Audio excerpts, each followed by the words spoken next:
Hello, everyone, and welcome back to Perpetual Chess. Listeners, we've got a really fun interview with Grandmaster Awonder Liang. He has been one of the US's brightest talents over the past 10 to 15 years.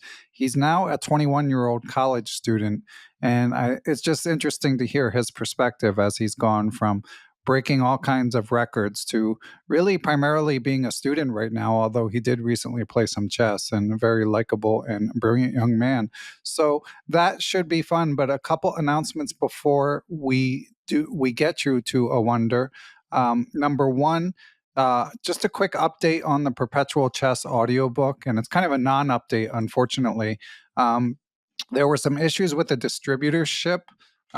Basically, it's a long story, but there was an issue with getting the audiobook to Amazon. So at least the problem is diagnosed, but there's still no firm timeline.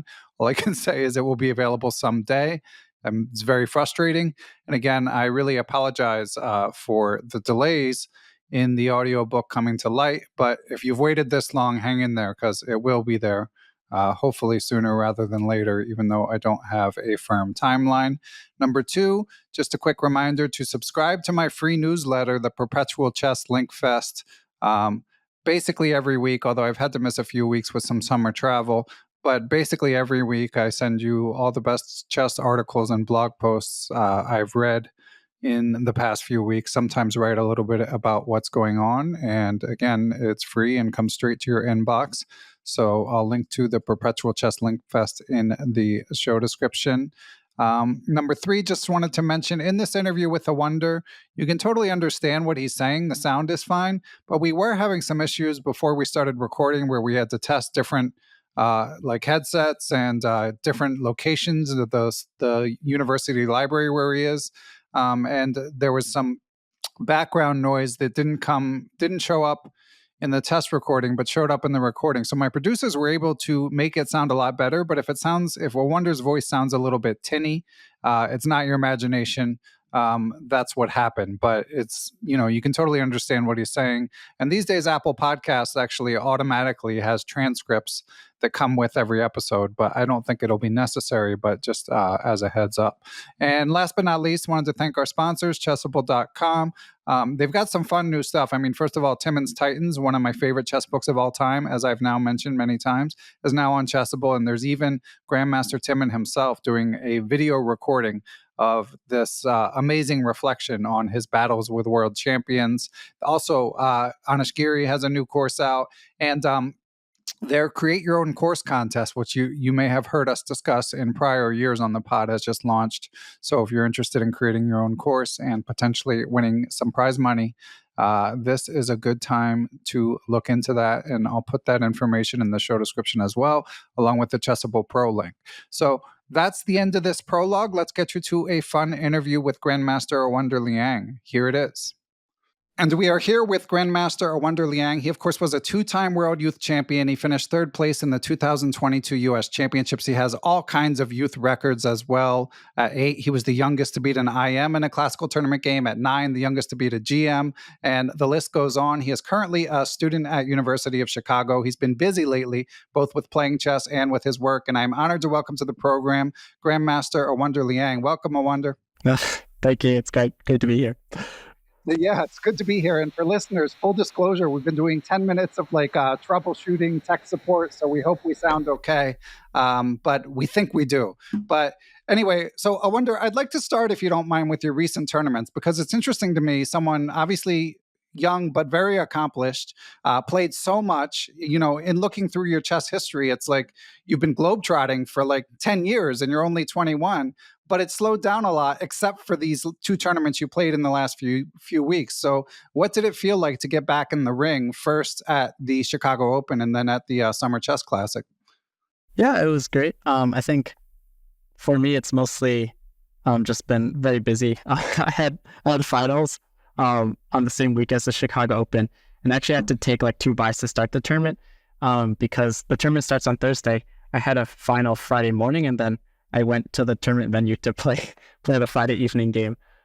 So I think, for me, it's kind of nice to have a lot of things going on at the same time. I think I get bored pretty easily. So if I was only doing chess, it would be pretty boring. but luckily, I like when I bought my finals, I have some other thing I can compare it to. So, so yeah, it's pretty good. Um, I think, yeah, I prepared a decent amount for both tournaments. I think obviously they're very different types of tournaments. One is like kind of an open tournament where I'm more or less trying to win every game, and the other one is, invitational and generally a higher average rating. So I think the type of preparation was pretty different. I think there were a lot of games where I was mixing up a lot of stuff. And yeah, I think generally it was going pretty well in cheating, but when you pull over the board, yeah, a lot of things always pop up and it normally doesn't go to plan. So that's how it was. Yeah. So did you feel like it was your openings weren't quite as sharp as they had been when you were playing more often, or was it like more of a thought process issue? I think generally my openings are normally decent enough. I think there's mostly a lot of variance. I was getting a lot of good positions and not converting, and sometimes that can happen. So it's really easy to look back and like I played 7 games at the Chicago Open and just be like, oh, if I played here and here, I could have won like every single game. But yeah, I think a lot of it just boils down to sometimes you can get a little unlucky, or sometimes certain things you can just miss certain things, and that just happens because we're mostly humans. So. And in terms of taking the final, did you consider asking your professor about rescheduling it, or is that just like totally off the table? No, I think I think normally I tend to focus more on. It worked out for me in the end, and I think the main thing was that like I just had a lot of things back to back. So now it's kind of been nice to me. I've had a few days to sort of look back and reflect on how things have went. But yeah, I think normally I think first of all it was manageable, and second of all, it would kind of be a whole hassle to deal with all of that. So yeah. Okay, and you say it worked out. So does that mean that you already confirmed didn't bomb the final as you feared you might? I was not that bad. Some finals got bombed, some went a little better. So okay, yeah. And what is it that you're studying? Yeah, it like changes from week to week, honestly. But yeah, this week it's economics and applied math. I don't know. I think it's probably a bit late for me to keep changing, but yeah, I don't know. It depends on what I'm interested in, I suppose. And correct me if I'm wrong, but U of Chicago, they have like a trimester schedule, is that right? Yeah, that's correct. Yep. But you're done with school, right? For the year? Yeah, the year's over. Okay. And you mentioned, so at the time you went to university, obviously one of the most accomplished young American players, certainly of the past decade, if not longer. Like, were you definitely going to university the whole time? I'm not so sure. I think mostly because it was just so long ago, and so yeah. To provide some background, I was homeschooled from about like 12 to 15, I think, for like 4 years more or less, and yeah, in Wisconsin, basically, you don't really have to like take tests or like submit whatever. You just kind of like tell the state like, Awonder's like doing really great, and you're good to go for those years. And yeah, I wasn't really sure what the plan was. I suppose probably if I had been a little bit more successful, maybe chess would have been more of a front seat. But sometimes that's how it goes. Yeah, and I think going back to school is really nice for me. Just like there was more things to do, and it was generally more interesting. I think like the types of things I was learning and looking through a little bit better than just studying chess all the time. And yeah, I think I don't know. At that age, I think my parents kind of made a lot of decisions. So I'm not like really. I don't really sure what the problem is, but there was always a lot of options open, and I definitely enjoyed like doing both. Or I mean, even playing chess all the time was fine with me. So I think at that time it was more or less that chess was stalling a little bit, and it was kind of nice to just kind of get back in and do different things and figure it out later, And it seems like university life is agreeing with you. Yeah, it's really nice. I think the other thing is that like since I don't play chess so much, like when I do play, knowing I'm a little bit more inspired and I have some more ideas. I think also like just playing chess all the time is very difficult in the sense that, at least for me, it's kind of hard to work so consistently all the time.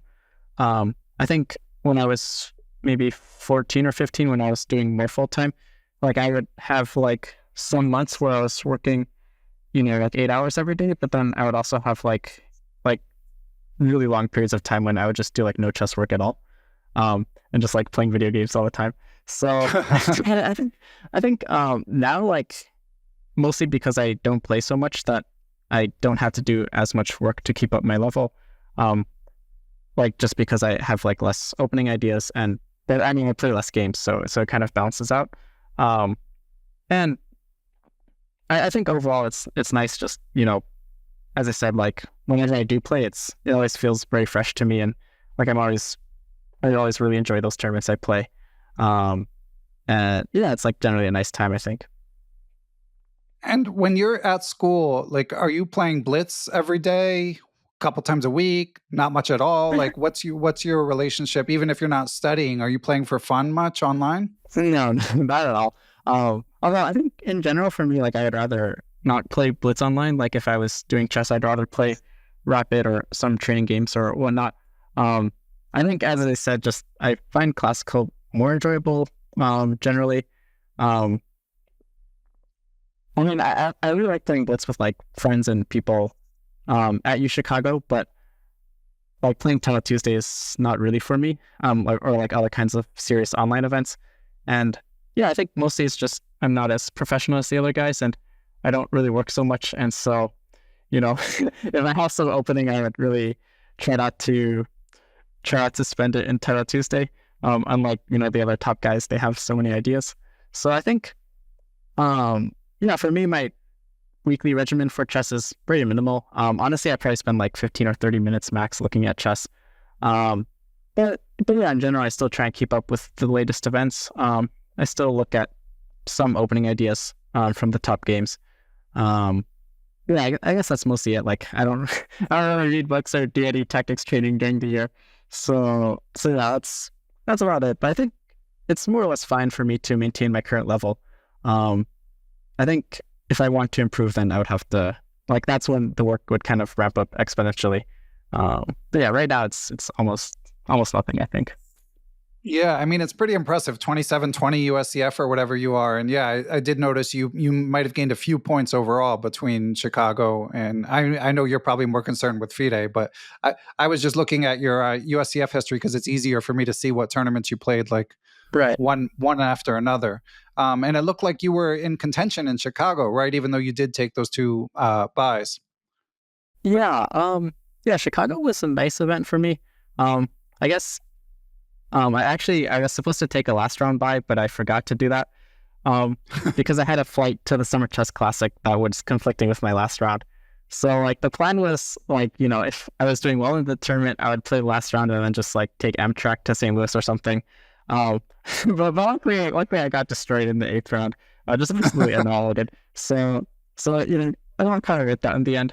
I think it's a nice tournament for me. Just historically, I think the last 2 years, I also managed to tie for first, taking like 3 buys or something. So yeah, I think for me it's really nice because it's like the end of the year and we all go as a team, and we normally have like 15 of people from the University of Chicago, and we all play like together in all the different sections. And yeah, it's just a really fun time. Everyone does really well, and I think every year we normally have like 3 or 4 people for like whom it's their first tournament. So it's just really fun to play with all your friends and stuff. Yeah, that sounds great. It sounds like you guys have a pretty deep bench there. And obviously, as a Grandmaster, you play for free anyway, but the students who are in class sections, are their entries comped or are they paying out of pocket? Yeah, like, does the university fortunately, our chess club does have some funding from the university, so we do cover like entry fees and hotels and so on. So that's a really nice part of the experience as That's well. awesome. And you probably do you get a hotel when you're playing in Chicago, even though you guys probably don't technically need them? Yeah, it's about an hour from our university. So, Oh, wow. so Okay. yeah, it's actually yeah, we do need the hotels. But yeah, I think the logistics are all like a little tricky, but yeah, it all kind of works out in the end. So yeah, it's probably one of my favorite events of the year, just like after finals. And I think, yeah, the competition is, I mean, it's like 2 games a day, so no one prepares. So it's not as serious of an event. So yeah, I mean, historically it's gone pretty well for me. I think this year is like not the year, but I think you can't win every year. So that's how it goes sometimes. Well, but you had to be on the top few boards in the round that you said you got crushed, right? Yeah, I think I was on board 1 on round 8 maybe, but that was kind of, like winner takes all type of game. I was half a point behind.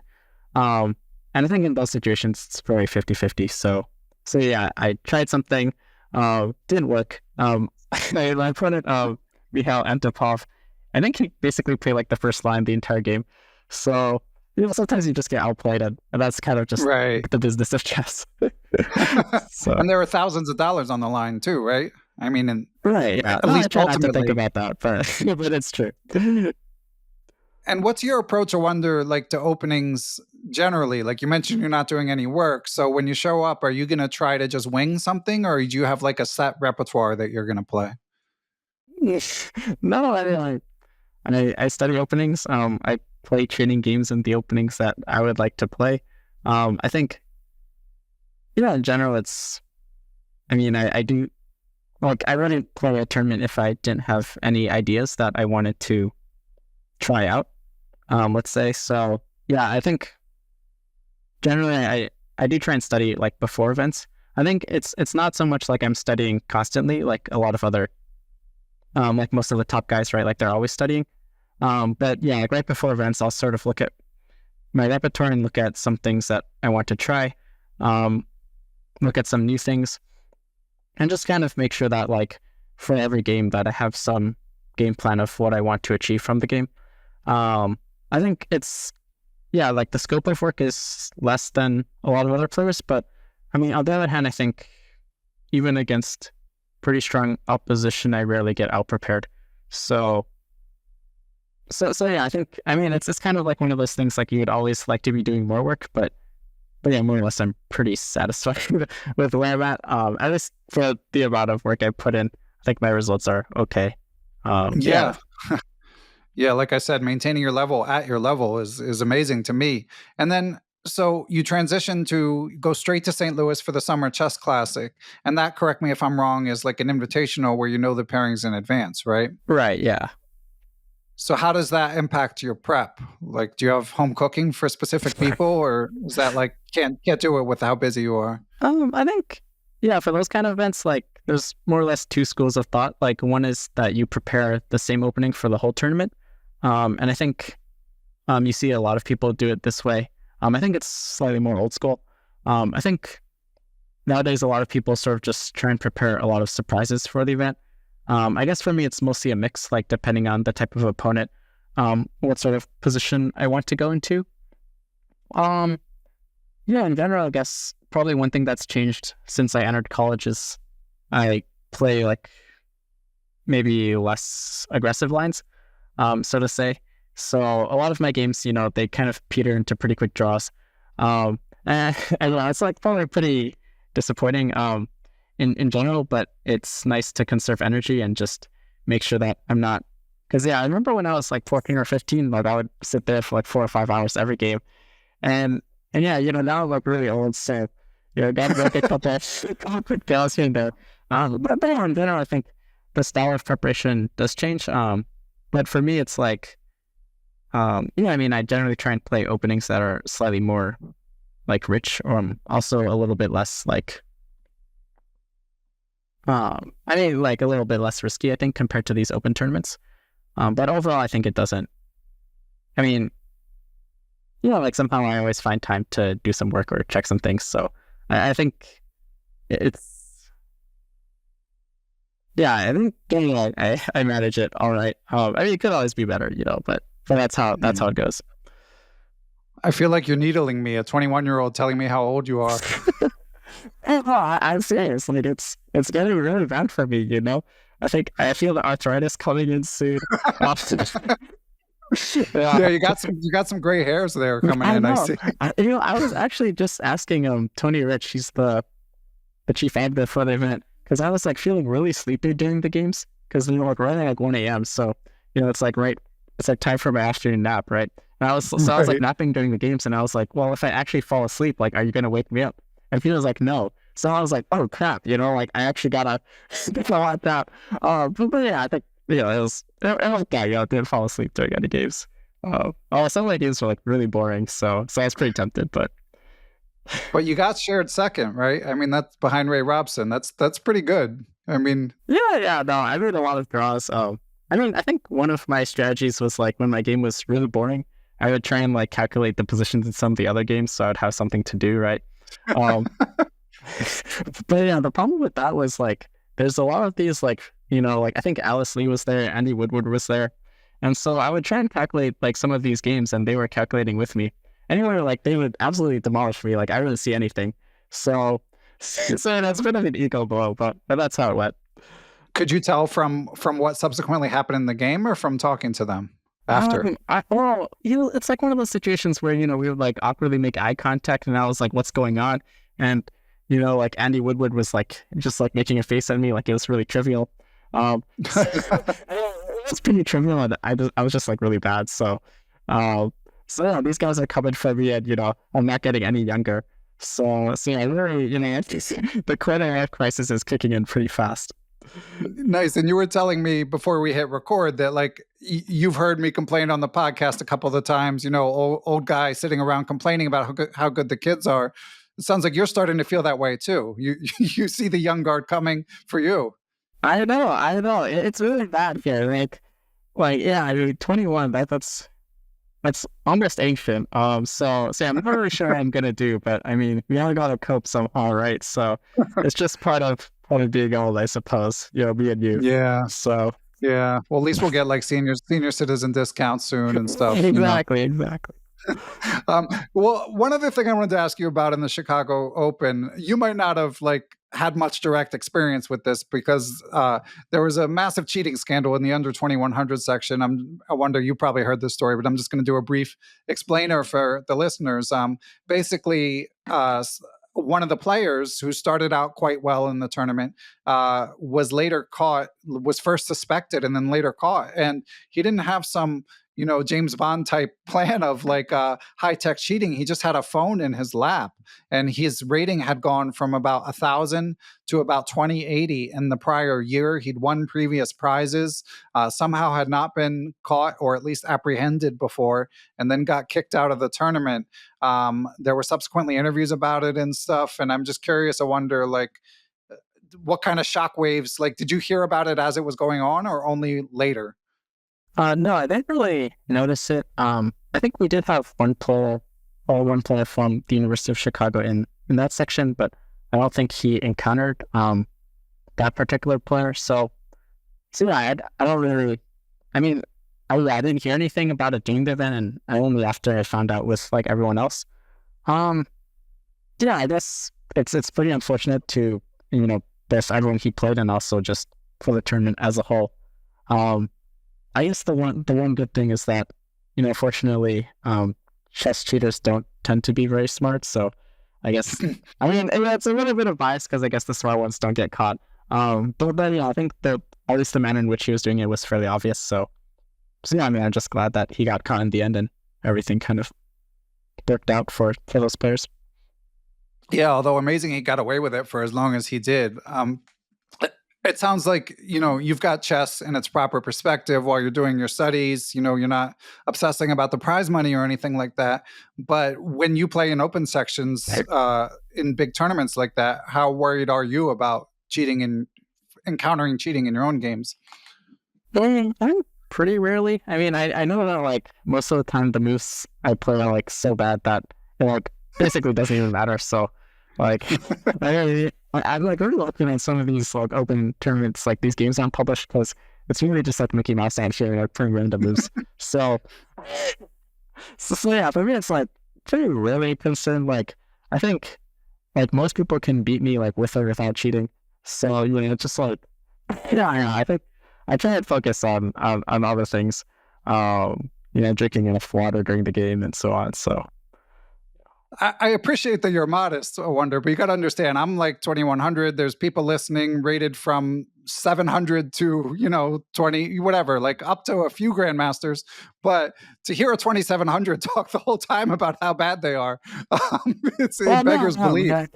Some of those, like, it just be, like, I think the very first game I played, this was, I guess, my first game in a couple of months, on the Friday evening. I mean, like, after I moved 10 or 15, I was just, like, dead lost.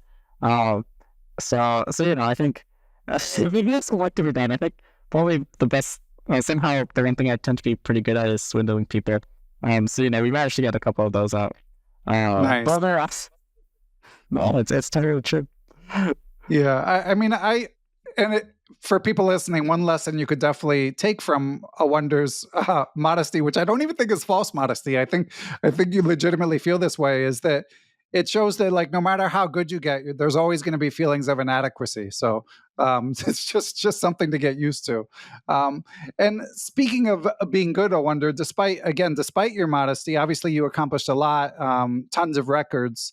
I don't know how many of them still stand with the aforementioned Andy Woodward and Rachel Lee and so many other top players from all over the world. But, like, to what do you attribute the success you had? You were homeschooled, so it sounds like you were working pretty hard on chess. Like, to what extent do you think it was hard work compared to talent? Yeah, I'm not super sure. It's kind of hard for me to judge. I think looking back, it's definitely kind of a much weirder perspective. Because kind of living in the moment, I didn't really feel anything, right? Like, I was just kind of traveling and playing tournaments and studying, and it was called kind of, like a very linear trajectory. Yeah, I'm not super sure. I think probably there was some sort of innate talent. Like, I think in general, I'm slightly better at visualizing things than other people. I think from a pretty young age, I was able to, like, read chess books without a board, which helped a lot. Just because, like, if you're always setting up a board when you, like, read chess books, it just takes so much time. But I think, I don't know. I think probably most of it is just that I had a lot of support from my family, and I was just able to play a lot, like, almost every weekend or every other weekend at least. And that I was able to accumulate a lot of chess information pretty rapidly from a young age. But I think, I don't think I'm, like, particularly special, like, when it comes to other things that are not chess. So, yeah, I think it's, like, a lot of things, it's mostly just pattern recognition and being able to see a lot of things. And yeah, that's probably the biggest advantage I have over, like, your average, national master or like FM, is that a lot of times that they're thinking in positions where I wouldn't have to think, right? So, like, I would just kind of know the right idea or the right move to play. And that's probably by far the biggest advantage, is that, if first of all, it saves energy. So, like, you don't really have to waste time thinking about things. And also, you just kind of, like, at least psychologically at the board, it's pretty powerful to kind of be able to project that kind of confidence. So yeah, I think, like, I don't really feel that there's anything special about it, in the sense that, like, most of my skills probably just come from, memorizing a lot of patterns. But yeah, I think, I'm also very impressed by a lot of other people in different fields that might functionally just be doing the same thing. So yeah, I'm not sure, like, how much of it is, I'm actually able to think better than other people, and how much of it is just, like, I've just seen so many things and memorized so many things that, that kind of is just such a huge barrier to overcome. But my conjecture is it's probably mostly the latter, which is maybe a little bit depressing, that, after all this time, that I don't really have any, like, real skill from playing chess. I don't know, it's like, it is what it is. And I think, it's nice to try and apply that to learning other things as well. So you say pattern recognition. By that, do you mean like you would see a pattern once and you would instantly know it forever, or like you would do the extra work to assimilate the patterns? Like, do you feel like you just learn them faster? I don't think so. I mean, I was actually like a very bad student, like as a kid.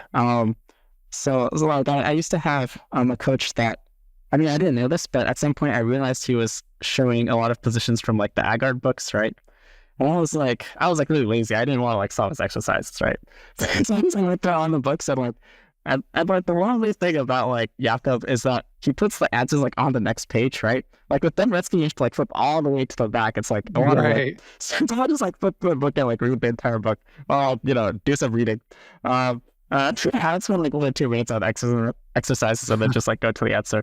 But I think so. Yeah, I was like not a very good student. I think probably I just have maybe a lot more experience than other players, even adult players, which is kind of weird to say, but just that.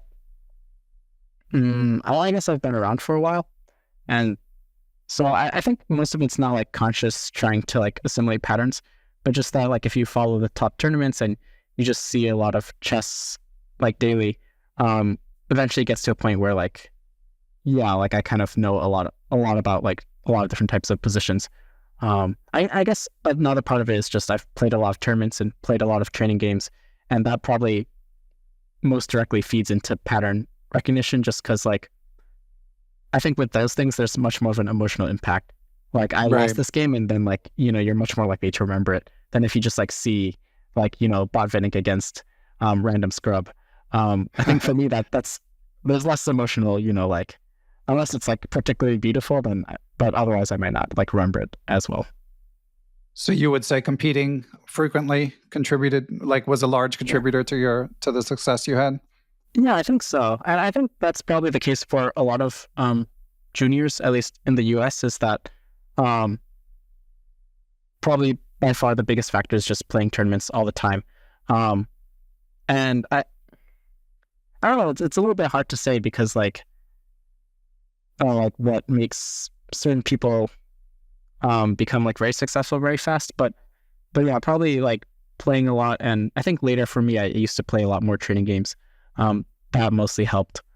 But again, like it's kind of hard to say for me just because it all happened when I was so young, right? Like, and it's only now that I'm looking back and it's like trying to draw some factors. But I mean, if I have to be like perfectly honest, like even though I'm not really sure like why I win or lose games or why I'm like particularly good at chess, it's kind of a strange feeling, but yeah, it's like at that time it was so much like in the moment, and it's kind of hard to figure out like why things are happening. I mean, you don't really think about it all the time, right? So, well, it's interesting to hear you even contextualize it in hindsight. And I found what you said interesting about sort of just learning by doing, by competing and just assimilating the patterns that way. But you also have mentioned training games a few times. Do you feel that those had as much benefit as like actual OTB competitions? I think probably more like, I mean, nowadays I guess I go into it with a slightly different purpose than I used to. I guess now I mostly try and train more with like the type of opposition I would try and face. But yeah, I think it helps a lot like if you're preparing an opening. And I guess a lot of people are really big fans of like Chessable or whatever. And so they just, try and memorize some lines. But yeah, for me, I think it's a little different. Like, let's say I'm playing a game against some guy in some new line. And so, if I was just memorizing the line, I might not understand it so well. But if I've played like, 5 or 6 training games in that line, it's like I've got like all this experience, maybe like 5-6 hours, and plus like all the analysis I've done, right? And like the guy at the board is just looking at, this opening for the first time. He's definitely not going to stand that much of a chance. And I think that's probably like, I mean, those situations are maybe the most nightmarish to face on the opposite end. And so yeah, I think that's just mostly part of preparing and being able to do a good job, making sure that you understand the positions well. Because I guess there's a lot of times in preparation, and I mean, this is like going way back, like, I mean, like Petrosian talked about this, I think, but you would analyze some position and you feel like you understand it very well, and then you get to the board and, you just kind of, it makes sense, right? And I think a lot of times we all kind of experience that. So I guess, yeah, the part with training games is that, like, I mean, you kind of force yourself to, like, I mean, if you make a mistake, it's like pretty evident. Like there's no really escaping from that kind of real situation. I guess the other thing that helps is, sometimes I feel like my memory is pretty good. But well, we can have a lot of selective memory loss. That definitely happens with me. And so like, you blunder like in the opening in a training game, you're probably not going to do that in a game, in like an OTB game. So I guess that's probably the main benefit for me. So did you feel like, you mentioned your memory being good, did you feel like you were particularly good at memorizing opening lines, or like how did that manifest? And I'm curious if it manifests, like, is your memory good in everything or only chess? I think it's reasonable, but yeah, certainly not fantastic. But yeah, I guess most of the time in academia, they try and emphasize, thinking, which is pretty new concept to me, I suppose. But so yeah, I don't really get to flex my memory too much. I think with chess, it's on and off, right? And I guess when I was younger, I used to try and play more longer opening lines, and now it's maybe less so. And I'm trying more to focus on, like long-term ideas. But yeah, I think, memory can kind of manifest itself in a lot of different ways. And I think you see, like, for example, Magnus, he doesn't really try and go for these like really long forcing testing opening lines. But it's clear that, when he does his opening preparation, he understands the middle games like really well. Even the end game structures, he understands really well, like what kind of pieces he should and should not trade. And I think, that certainly doesn't all come from preparation, but a lot of it definitely does. And so that's like a different kind of memory, right? Like that's not the same type of memory. It's just, banging out the first 30 moves. So I think, it really kind of depends. But yeah, definitely it's an important part of the game. And I think with respect to the latter type of memory, it's something that I've kind of gone a bit better at over time. Have you met or played Magnus? I've played him online, I guess, a few times. There's a somewhat there's this clip of me like bungling a completely winning position against Magnus in Pro Chess League. And it's just like me like cursing at the camera for like 10 seconds. The funny thing about that is like even people that like don't play chess will like come up to me and say that like they've seen, just like people that I've never met will like tell me like, oh, I saw you lose against Magnus and it was from this completely winning position. I guess like, yeah, it's probably like one game that I would really like to have back. But I mean, that's sport. Like you don't always win, so. Well, I wasn't aware of it, if it makes you feel better, so. Yeah, no. I tend to lose a lot of very exciting games, so yeah. Well, you've won some exciting ones too, which we'll get to in a minute, but I also wanted to follow up, Awonder, on what you said about reading chess books without diagrams. Like, were you were playing so much and you say that's like the primary way you learn, but were you like a chess book guy? Like, were you reading a lot of books? Not really, honestly. Like, I guess my dad used to play chess, so he kind of just had a lot of chess books laying around the house, and I would just read whatever I found interesting. But yeah, most of them were like really boring, so I didn't really read them. I just want a lot of like exercise books, and those are kind of the worst, just because I was never really big on doing exercises or like puzzles, and I guess it's probably something I should work on. But it's just sort of something that I've always kind of struggled at and never been super good at. So what I'd do is I would just like, look at the position. I'd be like, all right, this is like really hard. Then I'll like flip to my answer, right? Would probably work itself out. But yeah, I think like time to time I'd read some books. I think probably the biggest mistake is I used to read a lot of opening books, and that was kind of a waste of time. Just because they get outdated so quickly. And most of the time, they're just like, they just have like factual errors in them, So I'm not sure if it's like a huge part of my upbringing, but like definitely like I think it helped a bit. I mean, I think generally chess books are much more useful for, general culture and history than they are for improving your chess. I think it just makes chess a much more beautiful game, and you kind of enjoy it a lot more when you see these things. Yeah, so. Well said. And what about engines? How did you use engines? And how do Mm, you, to the extent you're still studying? yeah. I think now it's mostly engines, just trying to understand how the engine thinks. I guess nowadays it's much more like humans trying to emulate engines. And so, if the engine shows some plan at the middle game or the end game, I kind of want to remember that and be like, okay, here's where my guy should go. And that's probably like the main way I try and study chess. And I guess it's like 50-50, right? Like sometimes I try and understand the engine plan. Other times it's just like, okay, like my knight goes here, my rook goes here, my bishop will go to the square. And this is like, like how it's supposed to be. Which, doesn't always work out. Like sometimes you can very easily mix up things and then it's like, what are all the pieces do? But I think I was working a lot with engines from a very young age. I think at that time, maybe it was a little bit too early. Like I wasn't really understanding how I was supposed to do it. And also, I guess part of it was I was maybe not strong enough to work with the engine properly.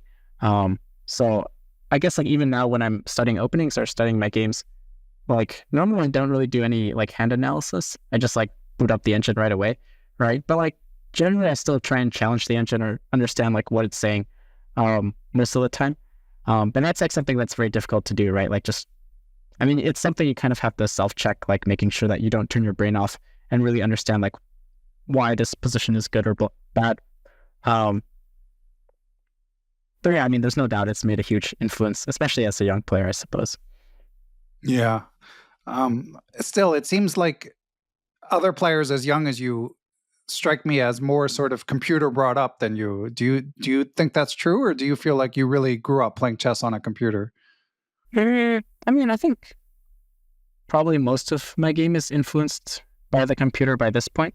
I guess when I was younger, I had some coaches and they would help me try and understand certain types of things.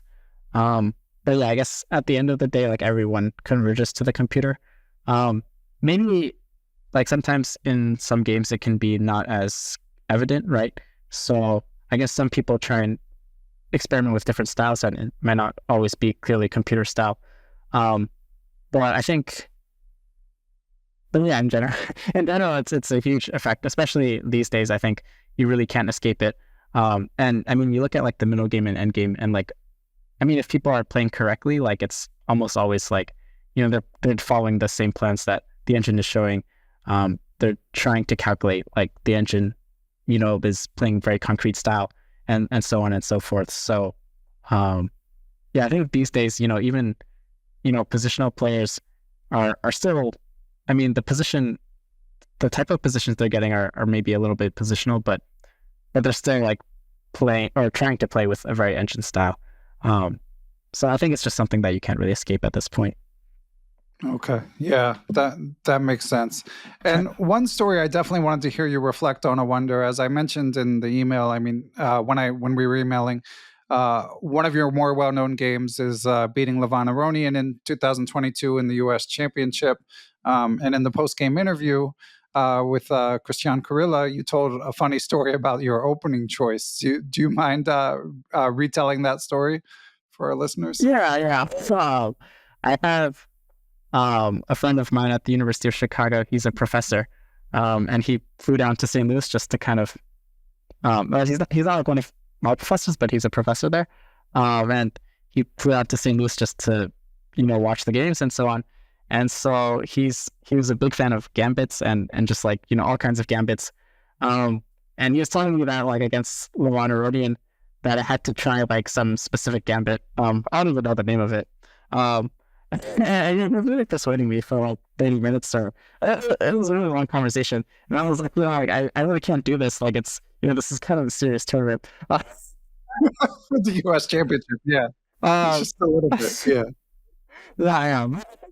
Yeah, eventually, I I kind of came up with a choice that, I mean, I think it was pretty similar to a lot of my choices in the US Championship that year, which was, I was just kind of in school at the same time. And so, if the resulting position was, I mean, as is with a lot of these types of gambits, is like pretty dry.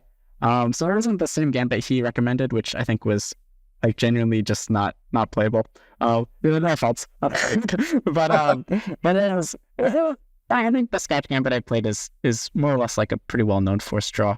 And I think, I also wrote an article about it in US or Chess Life magazine. And, I think more or less like I was fine with the draw. Like basically I had like a lot of homework and assignments to do. And so, if we got to some simplified position and then played for like 2 hours and made a draw, I was okay with that, which is like obviously not the bravest thing and not really a great style. But Levon was feeling very ambitious that day. And I think he probably just didn't know the line that well. In the sense that like as black, you just can't be ambitious in that position. So I think I summarily converted the advantage. I mean, the game looked pretty nice. I remember some people were saying it was sort of like Paul Morphy style. But then I thought about that and I was like, I'm not sure if that's like a very good compliment because Paul Morphy wasn't a super good poem unfortunately, I certainly, like, as a contemporary, he was extremely dominant.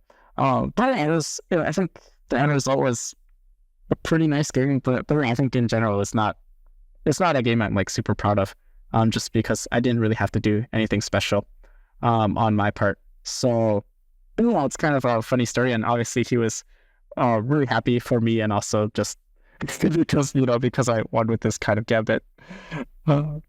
Yeah, it's a great story. So what games, are there games that you are particularly proud of? Yeah, I think, I mean, like a lot of the games I'm proud of are like not really, I think not very interesting from maybe a spectator point of view, but just personally, sometimes they mean something to me. I think from the same event, like my game against Fabiano, where I played this Damiano defense, was very interesting to me. And I think mostly because you ended up basically groveling for a draw in that game, right? Yeah, for like 60 moves, I think. It was not like the best effort, obviously. I made a lot of mistakes in that game. But I guess I really liked the game because, I don't know, it felt like a very like me style type of game. I had some interesting opening idea, which I guess I equalized with. So it was pretty successful. I mean, Hikaru later played it, I think, in Toronto for this Champion Chess Tour final. So definitely like a reasonable opening idea, right? But also like very new. So I was pretty proud of being one of the first people to try this at a high level. And then, I made a lot of mistakes in the end game, but they're also kind of very typical mistakes I would make, right? So I think in some ways it was kind of, at least to me, it felt like a game that illustrated a lot of my strengths at a high level, but also a lot of my weaknesses. And so yeah, I really like those type of games, which, I sort of demonstrate something, but also it's not perfect. So I can really learn from it. I guess there's a couple other games like that. A lot of them are draws for some reason. I guess for me, sometimes I have those like well-fought draws. But I think they're like not like the most dramatic games, let's say. So for me, I think for a lot of chess players, they're like not as, yeah. I guess to draw a contrast with my game against Levon, I think after he kind of messed up in the opening, I sort of just played like the first engine line the whole game, which obviously was very successful, but on the other hand, it's a little bit robotic, right? So there's not really much to discuss about the game. Whereas I think with a lot of other games I play, I make a lot of interesting moves, I make a lot of good moves and also bad moves. So for me, those type of games are much more human and they feel much more interesting to talk about. But you didn't know they were the first engine line the whole game, right? Right. I knew that then we did it. That'd probably be an issue. Right. But yeah, I think, during the game, I did feel like a lot of my moves were very natural, and it wasn't a game that I think a weaker player could have played a lot of the similar moves. I think, yeah, it mostly boiled down to Levon trying to just roll the dice and kind of getting a little bit unlucky that just the resulting structure in the opening is very, it's not one that where Black can play for a win. So yeah, I think in some sense, I don't really love to win games like that.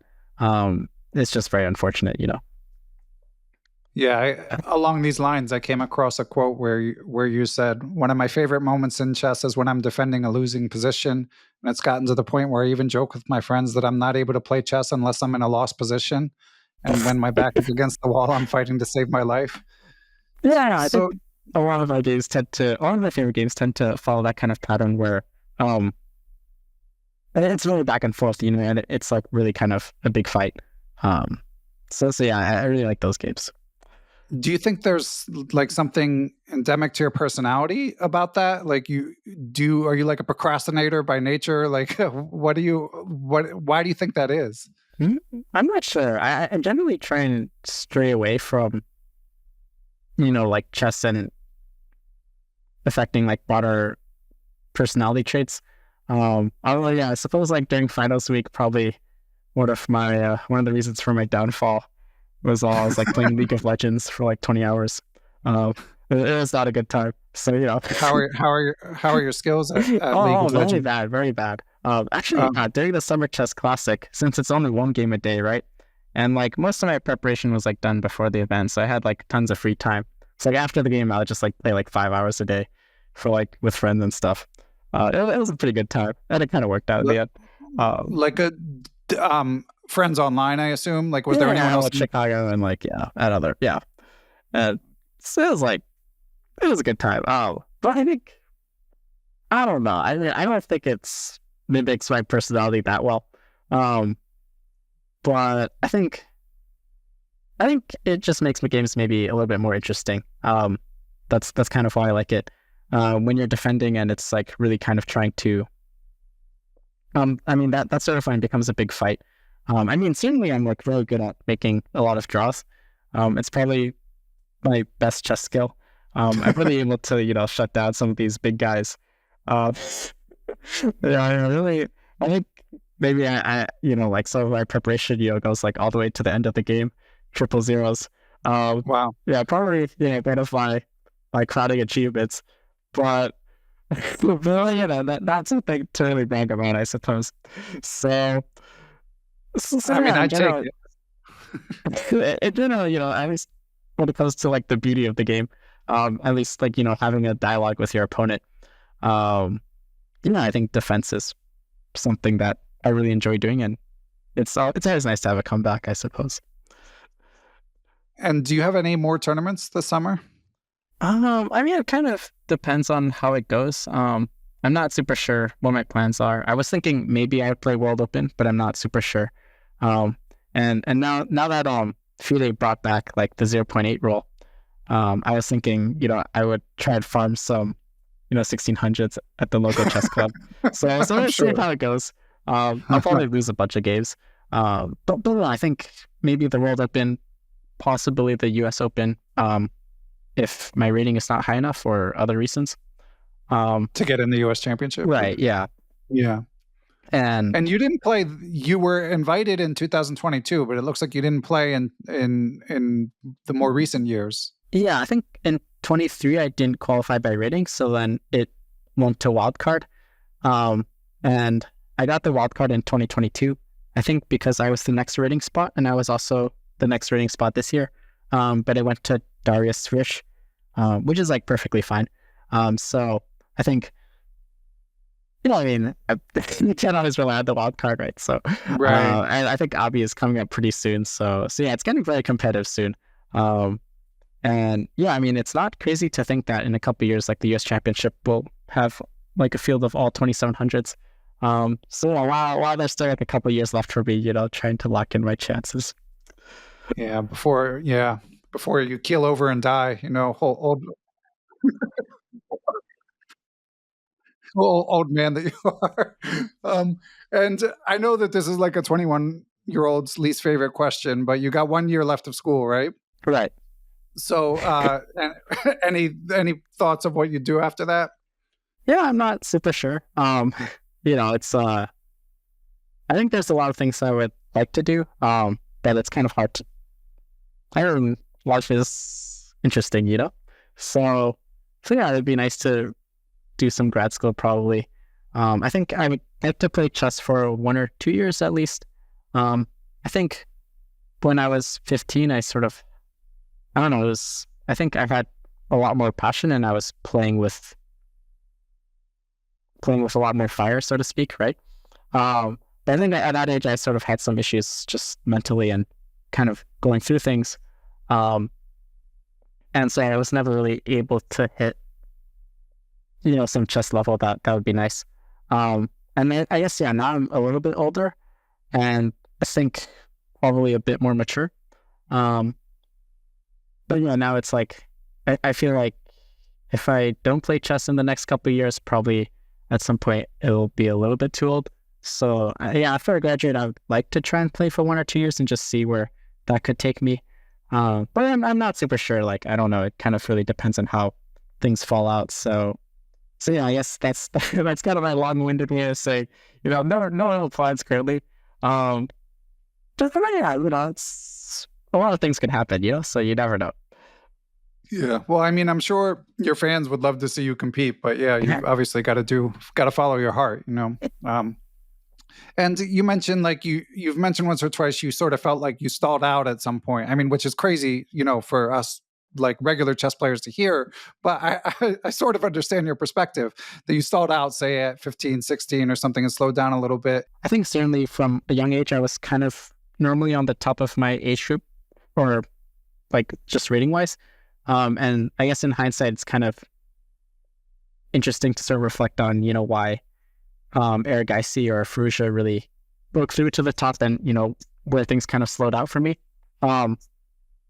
I think maybe part of it was I was not as ambitious as those guys. And you can kind of feel it probably in the style of play I have. It's maybe a little bit less aggressive than how they play. But yeah, I think it's I don't know, it's an interesting exercise in reflection, but not something that I dwell on for too long. I think a large part of it is also just luck. You never some like things can be very circumstantial, and if I had like 1 or 2 good events, it can really like boost your confidence and really really kind of feel that sort of motivation. And as for Firouzja, it was this European Team Championships maybe in 2019 or something where he broke through to 2700 and it was just uphill from there. So yeah, it's hard for me to judge. I think also just a lot of other things. School was taking place and it was complicated. So yeah, I think I'm pretty satisfied with where I'm at. It would be nice to try and go a little further. But you never really know. Yeah. I mean, obviously you're amazingly accomplished and you seem like a very well-adjusted young man, which is, more important in the grand scheme of things. But one thing I've heard posited is that in the US, like, because the standard of living is higher and because like you have opportunities to go to like a university, like University of Chicago, that there's almost something like sort of endemic to the system in the US where it's like harder for a top young player to sort of maintain the level of intensity needed to sort of reach the very top. Do you think there's any truth to that? I guess I'm not as much of an expert in sociology to comment on that. I mean, the sample size is pretty small, I think. In general, you only have like 3 or 4 players per generation, probably less than that, honestly, that really have a huge shot at making it to the elite, right? So it's really kind of hard to judge. I guess I don't know, I think maybe American players tend to be less hardworking than other players. I don't know if that's true or not. At least most of our top juniors, I think maybe maybe a bit lazier. I don't know if that's also a societal trait. But yeah, I think hard to judge. Although, yeah, I will say I guess I'm really impressed with a lot of the Indian players. Also, Abdus 12. they're really working a lot, and it's clear that you can kind of see just in the level of preparation they do mostly, where it's just every game they have a new idea. I mean, also like you just look at Erigaisi plays like 200 games a year. Right.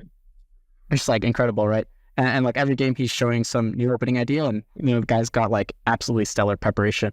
And it's just I mean, the level of work that goes into that is like, I think, just insanity, right? So, yeah, I'm not really sure how he's able to do it. Clearly, he just works a lot and very hardworking. I think, I mean, it's hard to judge because just like, I mean, we don't really have that many top American players. I mean, in any country, there's only going to be like 3 or 4 anyway. But I don't really feel that.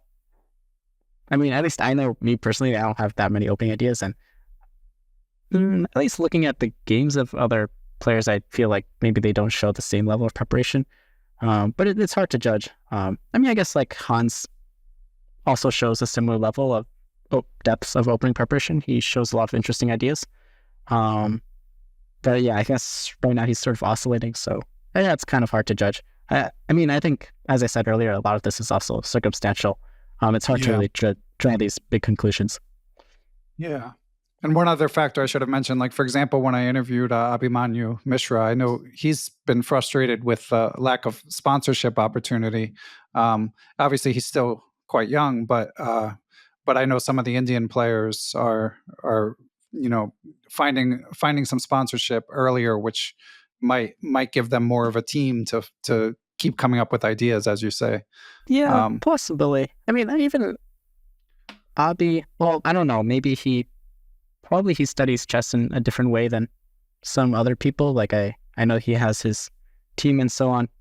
But even his opening repertoire, I think, is a lot more fixed compared to a lot of the other juniors.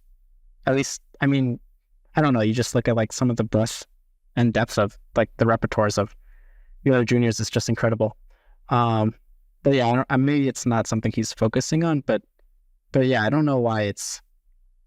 I guess that's maybe one thing about American juniors. Somehow our openings tend to be much more fixed. But I don't know if it's maybe it's also hard to draw a huge sample size based off of. Yeah. I didn't draw conclusions based off of such a small sample size. Yeah, that makes sense. And you mentioned Hans Niemann. As we record this won't be out for probably about 10 days, but we're recording on June 12th. And the news continues to come out that this $1 million match is supposedly going to happen. Are you following this story, I wonder? Yeah, I mean, I know of it. In general, I don't really try and get interested in all this drama and stuff.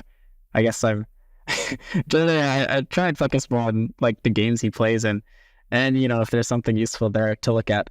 So I mean, it'll be interesting to follow. I guess it'll be a lot of fun. But yeah, I try not to get caught up in like online discourse about this sort of stuff. Good for you. Do you have a favorite, like whether it be a young player whose games you like to follow or like an all-timer? Do you have a favorite player? Yeah, I guess it kind of splits in a couple ways. I mean, normally I sort of like players that I consider to be more similar to my style to try and learn from them. And then so people who like to get losing positions and then fight really hard? Something like that, I think. Okay. And then, yeah, I guess there's some players that I like to follow just because I consider their games very beautiful and hard to understand. Like who? So I think, yeah, in terms of players that I like because I think they're very beautiful, I don't know, I really like Gukesh's games. I think Erigaisi is also a player I can't understand how he plays. Like Firouzja kind of, but I think Firouzja is sort of a weird example for me. I don't know. I think a lot of the juniors I really like Abdusatorov. And I think for players more similar to me, probably, I think Jeffrey is maybe a player I've admired for just a really long time. In terms of how he plays and also, his style, Artemiev, Vincent Keimer, some of these guys. But I think for me, it's kind of, I don't know, it also just makes it more interesting. Like when I watch tournaments, I have someone to root for. I also have, I guess there's also players that I like to root against, but, we'll keep that private for now. Some players at the top 10. I think, but yeah, it's, it just makes it more interesting for me. It's not like I genuinely root against them or root for them. But it's just like, let me just see like what idea this guy is putting out right now, or let me see what kind of draw my least favorite player is making. So, I think I'm making all kinds of conjecture here. Who I thought it was just switched with their last statement. no, I think it's a little hypocritical of me because I think I also make a lot of draws. But yeah, I think in terms of like really beautiful players, I think guys like Gukesh, they really play the game the right way.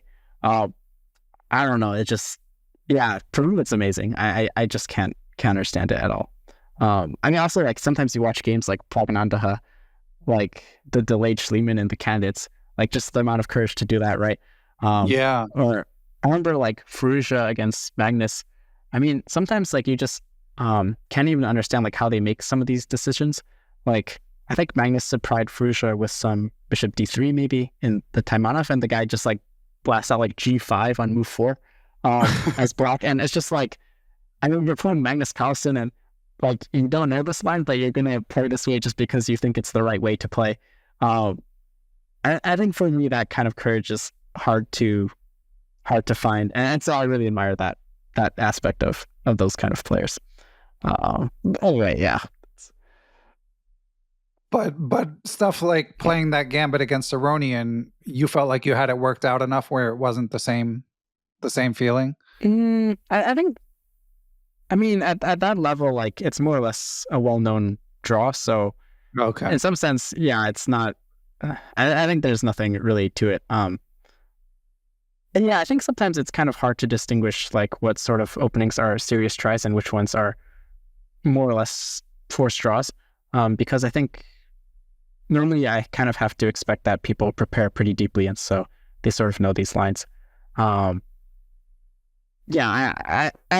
I think sometimes I just have a really hard time understanding some of these players at the top level, and I think some of those things is what makes spectating chess like really a joy. Even though I think I enjoy playing more, but yeah, sometimes like you watch some of these games and it's just like, like wow, right? So I'll always remember Feingold saying like it's only grandmasters who appreciate how good the top players are. Like you have to be really good to even appreciate the level that they play at, and I think there's some truth to that. Yeah, perhaps. I'm not so sure, but no, those are just some players I think I personally admire a lot.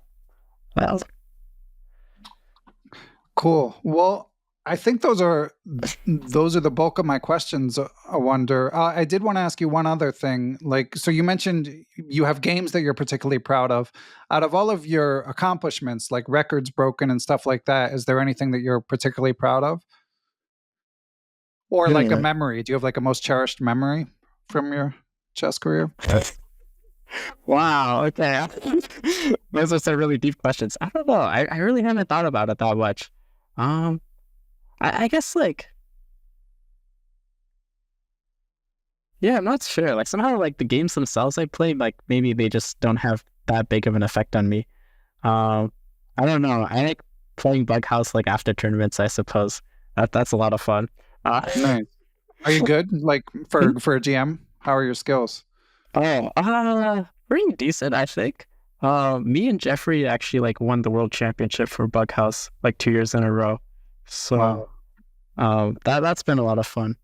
But I think, I don't know. Like, I played chess with Yasser a couple of times. That's probably been like really fun. Not something to be proud of, I suppose, but just really enjoyable memory. I don't know. It just, but maybe, I don't know. For me, I guess somehow the games and tournaments that I played kind of don't really, I don't know. I'd have to think about that a little bit more. I haven't gotten to that level of reflection yet. I mean, I think part of it is, if I think I'm already pretty old, but maybe not that old too. It's just reminiscing. I was gonna gently suggest the same thing. I think someday, you'll someday you'll look back and think, man, that was pretty cool. Yeah, but as it is, it was a lot of the records you broke were 5, 6 years, 7 years ago, not that long in the grand scheme. But listen, Awonder, this has been amazing. As I told you in the email, like I've always been a fan of yours when I see your interviews, and this did not disappoint. Thank you. Yeah, I know it was great talking to you. Oh, it was really lovely to be here. Great. And yeah, obviously, as your fans, we hope you make it to a chess tournament or two. But I think you'll be okay either way. We'll see. Yeah, I mean, things could change, so I don't know. Never know. Bomb enough finals, maybe I'll go back to chess. Excellent. All right. Well, thank you, Awonder. Yeah, thank you so much. It was a pleasure.